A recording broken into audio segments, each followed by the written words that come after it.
tatalunin nyo siya. Pero, paano natin tatalunin kung sa kahinaan natin ito? Tatalunin natin siya kung kasama natin ang Panginoong Jesus.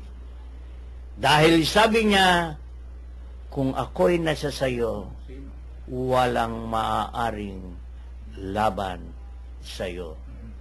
Pero kung hindi natin naiisip ang Panginoon, kung lagi nating naiisip ay ang kamunduhan, kailanman ay hindi maaaring makasama natin ang Panginoon. Ang lagi nating makakasama ay ang diablong pumasok sa kaisipan at katauhan ni Judas.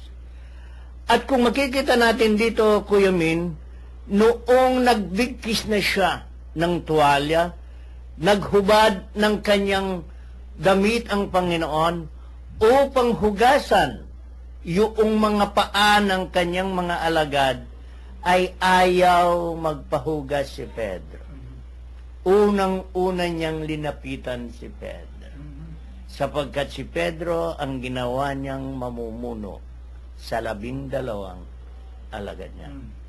Kaya sabi ni Pedro, Panginoon, kailanman hindi ko pahuhugasan ang aking mga paa sa inyo.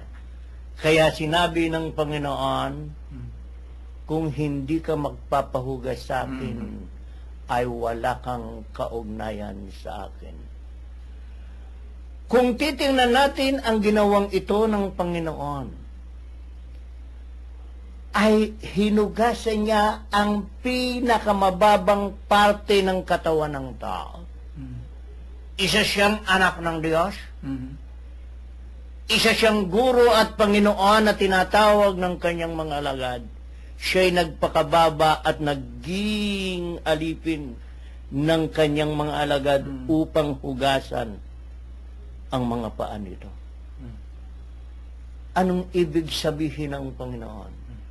Meron tayong tungkulin sa bawat isa sa atin na tayo ay maghugasan at yung mga nagkakasala, yung mga nalilihis ng landas ay dapat natin silang ituwid upang malinis sila sa paningin ng Panginoon.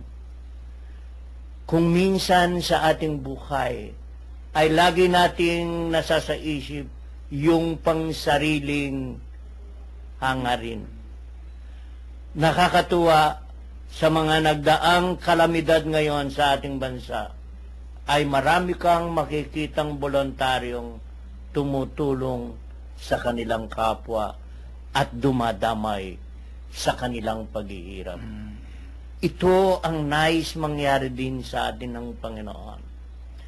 Kung may mga pangyayaring dumarating sa ating buhay, lalo't higit sa pagkakasala ng tao, ay dapat natin silang ituwid at itama sa landas upang malinis ang kanilang buong katawan. Kaya nung sabihin ng Panginoon sa kanya na wala siyang kaugnayan, sumagot si Pedro, Lord, hindi lamang po ang aking mga paa, kundi ang mga kamay ko at ang aking ulo. Sinabi ng Panginoon, ang malinis na ay naligo na. So, Kuya Min, anong kaugnayan ng bautismo natin dito? Ang bautismo natin dito, sinasabi nga ng mga kapatid natin sa bang pananampalataya, kailangan ilublog ka sa ilog, Jordan. Ilubog ka upang maging malinis. Dito, nilulubog ba sila ng Panginoon? Paalang, pinakamaruming bahagi ng tao na nakalabas, paalang naging malinis, sapagkat ang tubig ay tanda ng kalinisan at buhay ng tao. Kaya dapat sa ating buhay, kapag tayo'y bininyagan, ito na ngayon ang ulo ang ating binibinyagan, kapag ito'y nabinyagan at nabuhusan ng tubig, tanda na tayo'y nilinis sa ating mga kasalanang mana. Sana sa ating buhay, lagi nating isaisip, yung tanda ng paglilinis ay hindi nangangahulugan na ikaw ay kailangang ilublob pa. Katulad ng sabi mo, Kuya Min, yung sinabi ng Panginoon na siya'y tinawag na guro at Panginoon, subalit ginawa niya ito. At sabi nga niya, ang tumutupad o yung kung naunawaan ninyo ang mga bagay na ito at inyong gagawin, mapapalag kayo. Hindi para sa inyong lahat ang sinasabi ko, nakikilala ko ang mga hinirang. Ngunit dapat matupad na ang kasulatan. Ako'y pinagtasaksilan ng taong pinakakain ko. Sa ating buhay, sino mang nagpapakain sa atin? Ang ating katalinuhan? Ang ating kalakasan? Hindi. Ang Diyos ang nagpapakain sa ating lahat. Mahal na mahal niya tayo. Hindi lamang ang 12 ito. Sana huwag nating pagtaksilan ang Diyos sa ating pamumuhay sa mundong ito. Kailan natin pinagtataksilan at kailan tayo nagiging katulad ni Judas sa buhay na ito.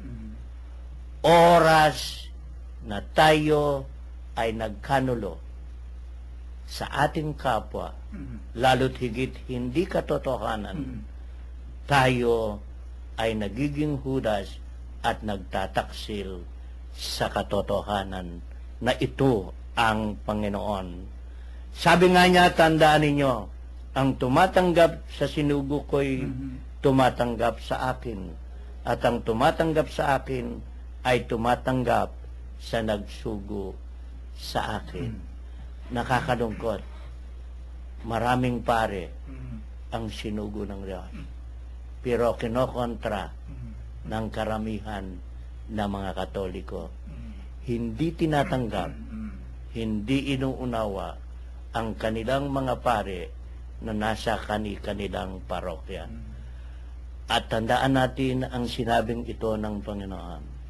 Tanggapin natin ang kanyang mga sinugo, lalo't ang kanyang mga alagad, sapagkat ito ay kung tinatanggap natin sila, ang tinatanggap natin ay ang Amang at ang Panginoon na nagsugo sa kanila. Amen. Yan po, napakinggan po ninyo ang hinugasan ni Jesus, ang paa ng mga alagad. Dito ho sa, kung akong Panginoon ninyo at Guru ay naghugas ng inyong mga paa, dapat din kayong maghugasan ng paa. Dito ho sa isang kapaligiran noong Kuya Bert, noong panahong yung ang Panginoong Jesus ay kasagsagan nangangaral. Nakita niya ron sa lugar na kanyang pinangangaralan kung gaano katataas sa mga iskriba at pariseyo na hindi marunong magpakumbaba. Oo, yun kaya nga nagpakababa. Kaya ipinakita niya rito yung aral na dapat Gagawin. nagagawin ng mga tao noon. Ng mga Hudyo at iskriba. Kasi yung mga Hudyo at mga iskriba na yan tagasunod yan ng matandang tipan ng mga aral Gusto nila sila yung bida. Hindi sila bumababa. Gusto nila sila yung tinitingala. At nakakaangat sila noon. Wala sa kanila yung pagpapakumbaba. Basta sa kanila yung Sila'y pinili. Sila'y pinili. So, ipinakita ng Panginoong Hesus dito Ang pagpapakumbaba. yung aral no, kung paano magpakumbaba. Kasi siya Diyos siya binibiro mo magpakumbaba ka pa. Siya guro siyang tinatawag nagpakumbaba pa. So sa buhay ng tao ngayon, dapat yun ang maging nasa isip ng tao, hindi yung ikinagmamataas. Dapat, lalo na kahit na nandun ka na sa pwesto doon sa kataas-taas. Di ba? Dapat magpakababa ka pa rin. Dapat magpakababa. At pagka lagi mo sinasabi, ako'y dapat maglingkod sa masa. Sino pinaglilingkuran? Pero merong aral na ang nagpapakababay tinataas. Yun ang talagang layunin nito ko yun. At ang nagpapakataas ay ibabagsak. Walang iba. Kaya so dapat maiwan sa isipan ng ating tagapakinig na hindi dapat tayo nagpapakataas. Oh.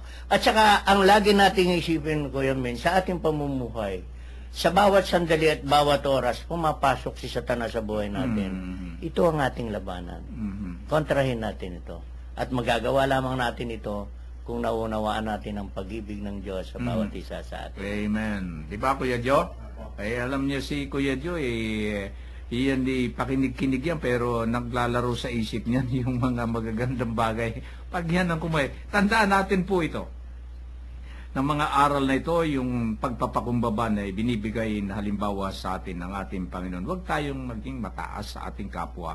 Dahil ang aral ho, golden rule, ang nagpapakataas ay binababa at ang mababa ay itinataas.